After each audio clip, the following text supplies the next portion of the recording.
Hello' friends, welcome জনাইছোঁ education ইজিটিক চেনেললৈ।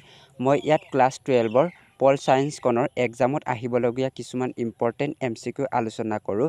গতিকে এক্সামৰ আগত সকলোৱে ভিডিঅ'টো এবাৰ হ'লেও চাই যাব, য'ত এক্সামত তোমালোক সকলোকে বহুতেই সহায় কৰিব। চ' ব'লা ভিডিঅ'টো ষ্টাৰ্ট কৰোঁ। আছিয়ান ৰিজনেল ফ'ৰাম বা আছিয়ান আঞ্চলিক মঞ্চ কেতিয়া প্ৰতিষ্ঠা হৈছিল?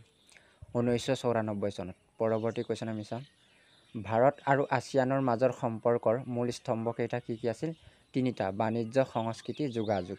Commerce, culture and connective.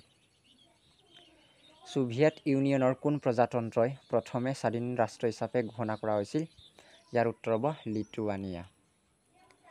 Mikhail গৰ্বাচেভে কোন চনত ৰাষ্ট্ৰপতি পদৰ পৰা ত্যাগ কৰিছিল? 1991 চনৰ 25 ডিচেম্বৰ। চীন ৰাষ্ট্ৰপতি চৌ এন লাই 1973 চনত আগবঢ়োৱা আধুনিকীকৰণ চাৰিটা প্ৰস্তাৱ কি কি আছিল? কৃষি, উদ্যোগ, বিজ্ঞান আৰু প্ৰযুক্তিবিদ্যা। চীনত কোনে মুক্ত দ্বাৰ বা খোলা দুৱাৰ নীতি প্ৰণয়ন কৰিছিল? 1978 চনত ডেং জিয়াওপিং। কোনখন ৰাষ্ট্ৰক হান নদীত যাদুকৰী গঠনা আখ্যা দিয়া হয়? দক্ষিণ কোৰিয়া। সিন্ধু জলাশয় চুক্তি কাৰ কাৰ মাজত হৈছিল? ভাৰত আৰু পাকিস্তানৰ মাজত 1960 চনৰ ছেপ্টেম্বৰ মাহত। ভাৰত আৰু পাকিস্তানৰ তাছখণ্ড চুক্তি কেতিয়া স্বাক্ষৰ কৰে?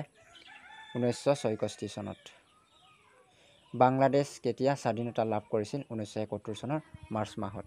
ভিডিঅ'টো যদি ভাল পাইছা তেন্তে লাইক, কমেণ্ট আৰু শ্বেয়াৰ কৰিবলৈ নাপাহৰিবা।